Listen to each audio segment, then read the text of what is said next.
السلام عليكم ورحمة الله وبركاته. بسم الله الرحمن الرحيم. الحمد لله والصلاة والسلام على رسول الله. Amma ba'd, on se trouve ici dans un endroit extrêmement particulier, chargé d'histoire et d'enseignements et de leçons que tout croyant se doit de méditer et à propos desquels il doit réfléchir. Cet endroit-là, c'est l'endroit qu'on nomme la montagne de Uhud. La montagne de Uhud qui a été nommée et qui a été mentionnée par le prophète alayhi salatu wassalam comme étant une montagne qui nous aime et qu'on aime, et qui a été le lieu d'une des plus illustres batailles que le prophète sallallahu alayhi wa sallam a menées dans sa vie de prophète. On sait que le prophète sallallahu alayhi wa sallam, lorsqu'il a émigré de la Mecque à Médine, il a abandonné les richesses que lui et les compagnons avaient à la Mecque. Et donc le prophète sallallahu alayhi wa sallam, à son installation à Médine, il a eu comme objectif d'aller récupérer les richesses que les Mécois avaient volées. Et c'est ainsi que la première année, il a essayé plusieurs fois et ça n'a pas été fructueux. La deuxième année de l'installation à Médine, donc la deuxième année de l'Hégire, le prophète sallallahu alayhi wa sallam a mené une expédition qui a été la bataille de Badr, que vous connaissez très certainement, qui a été une défaite cuisante pour les polythéistes et qui a été un succès pour les croyants. À partir de ce moment-là, les polythéistes ont eu une haine indescriptible envers les croyants et ont voulu absolument se venger par tous les moyens possibles. Et donc l'année d'après, ils ont prévu une attaque de la ville de Médine afin de rendre au prophète sallallahu alayhi wa sallam et aux compagnons la défaite qu'ils leur avaient infligée et de venir les attaquer dans leur ville. Et c'est ainsi que s'est profilé le début de la bataille de Uhud. Le prophète sallallahu alayhi wa sallam, en entendant cette nouvelle, il a réfléchi avec les compagnons à la stratégie qu'il fallait adopter. Les compagnons du prophète sallallahu alayhi wa sallam qui avaient manqué de partir avec le prophète sallallahu alayhi wa sallam à Badr, ils ont insisté et insisté pour que le prophète sallallahu alayhi wa sallam aille à la rencontre des polythéistes. Et le prophète sallallahu alayhi wa sallam, lui, pensait à protéger Médine. Le seul qui a rejoint cette position-là, c'était Abdullah ibn Ubay ibn Salul, qui était la tête des hypocrites à ce moment-là, pas parce qu'il voyait la même stratégie du prophète sallallahu alayhi wa sallam qui était de protéger les habitants de Médine, mais parce qu'il était peureux et qu'il ne voulait pas aller à la rencontre des polythéistes, lui qui était hypocrite, qui ne voulait pas faire ce sacrifice-là.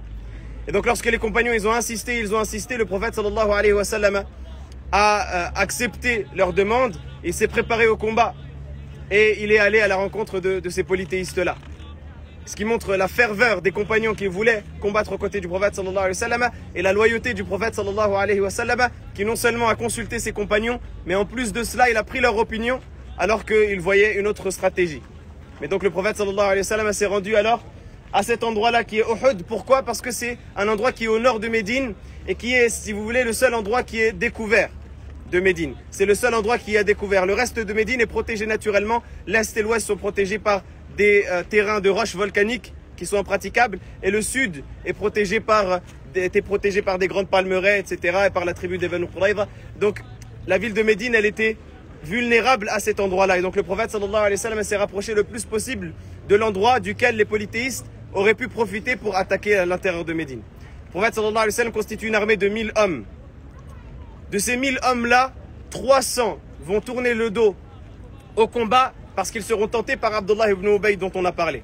Abdullah ibn Ubay va les tenter en leur disant que ça ne sert à rien de mener un combat, qu'il n'y aura pas de combat, que les polythéistes ne vont pas venir, etc. etc.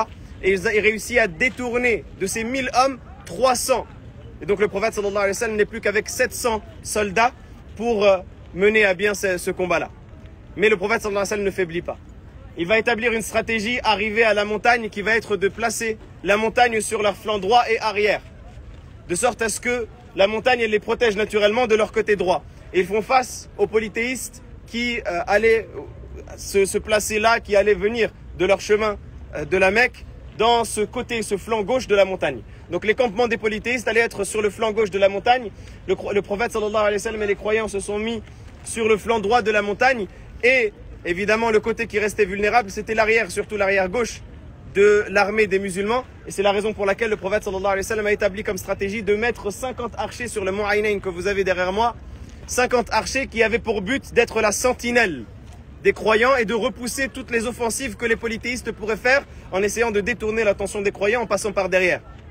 Le prophète alayhi salatu wa sallam établit sa stratégie et il ordonne aux compagnons de ne pas abandonner leur position même s'il y a des oiseaux qui viennent les attraper, qui viennent attraper leurs ennemis du ciel. Même s'il y a des oiseaux qui descendent du ciel, et qui viennent attraper leurs ennemis, le prophète sallallahu alayhi wa sallam leur ordonne de ne pas abandonner leur position. Et c'est ainsi que les polythéistes arrivent sur le champ de bataille, eux qui étaient constitués d'une armée de 3000 hommes. 3000 hommes parmi les polythéistes contre 700 parmi les croyants. Est-ce qu'on imagine le ratio?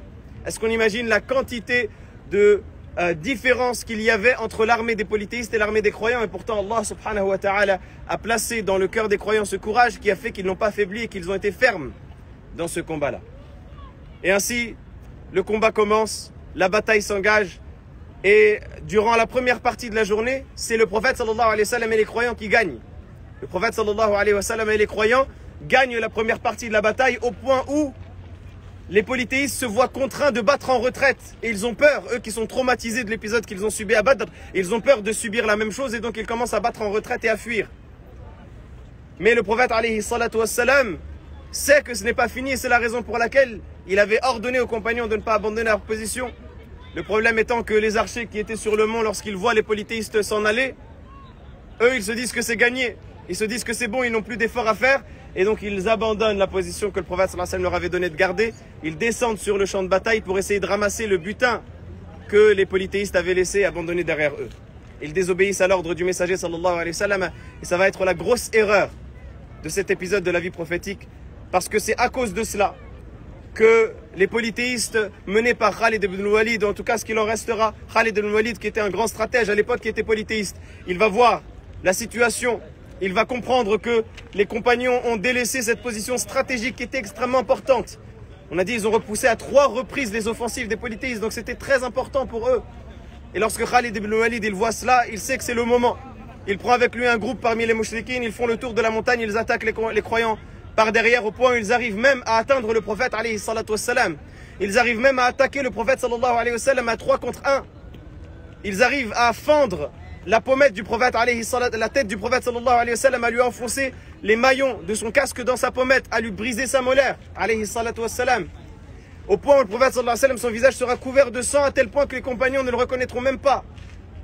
Abu Amr al-Rahib al-Fasiq, il a creusé un trou derrière lui et il a fait que le prophète sallallahu alayhi wa sallam soit acculé jusqu'à ce qu'il tombe dans ce trou-là et qu'il se blesse alayhi salatu wassalam. Et donc cette bataille-là, elle se bouleverse. À cause de quoi? À cause d'un élément qui a été la désobéissance de ces archers. C'est l'élément fatal qui a été à l'origine de cette défaite dans cette bataille qui pourtant était bien donnée, était bien lancée. Les compagnons étaient en train de gagner. Et à cause de cette désobéissance-là, tout s'est renversé jusqu'à ce que le prophète alayhi salatu wassalam ait été attaqué. Dans cette bataille-là, l'oncle du prophète sallallahu alayhi wa sallam, Hamza ibn Abd al-Muttalib, va tomber martyr, assassiné par Wahshi ibn Harb, mandaté par Hind qui voulait se venger de la mort de son père, de son frère et de son oncle à Badr.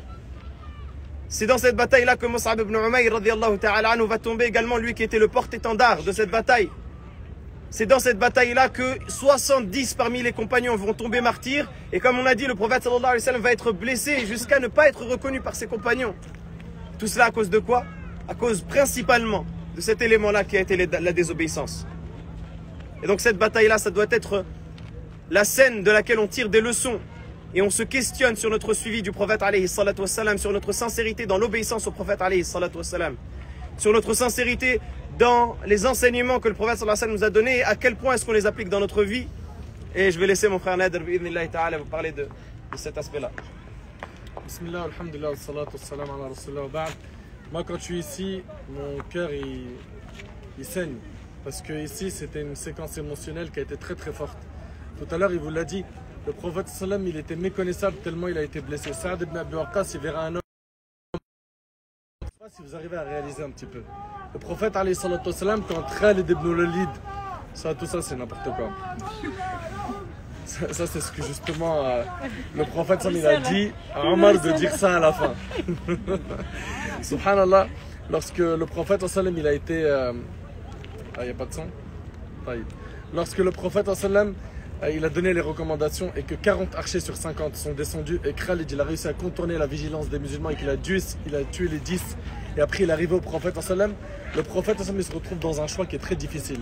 C'est soit il va fuir, ok, et ça c'est difficilement imaginable, soit il va faire quoi? Il va rappeler les musulmans à lui, mais en rappelant les musulmans à lui, il fait quoi?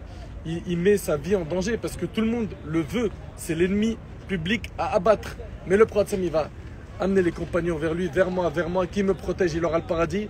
Et là, une poignée de compagnons, une dizaine de compagnons, ils vont se mettre autour de lui, alayhi salatu wassalam, et ils vont juste ralentir le mal qui lui sera causé, subhanallah, alayhi salatu wassalam. Et le Nabi sallallahu alayhi wa sallam, il regarde ses compagnons et c'est la dernière fois de sa vie qu'il va les voir. Et un derrière l'autre, ils vont donner leur vie pour que le prophète sallallahu alayhi wa sallam reste en vie. L'un derrière l'autre, ils vont tomber martyrs. Jusqu'à ce que par la suite, Abu Bakr, Omar et les autres compagnons reviennent et qu'ils sécurisent le prophète. Talha ibn Ubaydillah, il va protéger le prophète. Saad ibn Abi Waqqas, il va repousser l'ennemi avec ses flèches jusqu'au point où le prophète va lui dire: tire Saad, que ma mère et mon père te servent de rançon. Et le prophète, donc, comme vous l'avez entendu, il va être fortement blessé. Okay, la bataille, on ne va pas vous l'étaler parce que ça demanderait trop de temps, mais on retient ici que la désobéissance des compagnons, le péché de manière générale, le péché porte énormément préjudice à son auteur. Il faut vraiment comprendre que quand on n'arrive pas à faire des adorations, c'est qu'il y a des péchés qui nous bloquent. Quand on n'arrive pas à se réveiller pour le Fajr, c'est les péchés. Quand la communauté musulmane n'est pas au top, c'est qu'il y a forcément des péchés. Quand on n'a pas le soutien d'Allah, c'est qu'il y a des péchés. Parmi les grandes leçons pour faire très vite, Inch'Allah, il y a la grande miséricorde d'Allah Tabarak wa Ta'ala. Dans cette bataille, on peut voir qu'Allah Tabarak wa Ta'ala est, subhanallah, sa rahma, elle est indescriptible. Hind, elle a combattu l'islam, elle s'est convertie. Abu Sufyan, le chef, il s'est converti. Qui d'autre? Wahshi, il a été la cause de quoi? Du martyr de Hamza, il s'est converti à l'islam. Khalid ibn al-Walid, qui va devenir l'épée d'Allah, Allahu Akbar, il va se convertir à l'islam. Donc quoi qu'on ait fait comme péché, il ne faut pas désespérer de la miséricorde d'Allah. Vous n'êtes pas dans une situation pire que ceux qui ont voulu tuer le prophète sallam. Vous imaginez? Et Allah, il leur a ouvert la porte de sa miséricorde. Enfin, quoi qu'on ait fait comme péché, on revient vers Allah subhanahu wa ta'ala. Également, la vie est pleine d'épreuves. Il faut apprendre à patienter face à l'épreuve. Et garder en tête que la base de cette vie, c'est l'épreuve. Vous voulez le confort et l'épanouissement et le repos éternel, c'est dans l'autre vie. Ok? Allah Ta'ala, il nous l'a dit, nous avons créé l'homme pour une vie pleine de luttes. Donc tant qu'on est ici, on sera éprouvé par des maladies, par des critiques, par des coupures familiales, par la pauvreté, par. Tenez bon, ok? Et prenez exemple sur le prophète sallam, qui a enduré et qui a connu tout type d'épreuves. La perte d'argent, la perte de santé, la maladie très forte, jusqu'à ce que, comme Ibn Mas'ud il lui a dit à la fin de sa vie, tu souffres comme deux personnes. Le prophète, il a connu la pauvreté, il a connu la mort de tous ses enfants, il a connu toutes les épreuves. Et c'est notre exemple. Prenons-le donc pour exemple et apprenons le sacrifice des compagnons. Ils ont sacrifié leur vie. Qu'est-ce qu'on a sacrifié nous? On n'arrive même pas à sacrifier un peu de notre sommeil pour se réveiller pour Subh ou pour faire nos prières à l'heure. On n'arrive même pas à sacrifier de notre argent pour faire le bien. On n'arrive même pas à sacrifier de notre temps pour propager le din. Donc le sacrifice, la patience face aux épreuves. Garde en tête que la rahma d'Allah tabarak wa ta'ala, elle est immense. Et attention au péché. Attention au péché qui est destructeur. هذا والله أعلم سبحانك اللهم وبحمدك أشهد أن لا إله إلا أنت أستغفرك وأتوب إليك وآخر دعوانا الحمد لله رب العالمين. On attend d'aller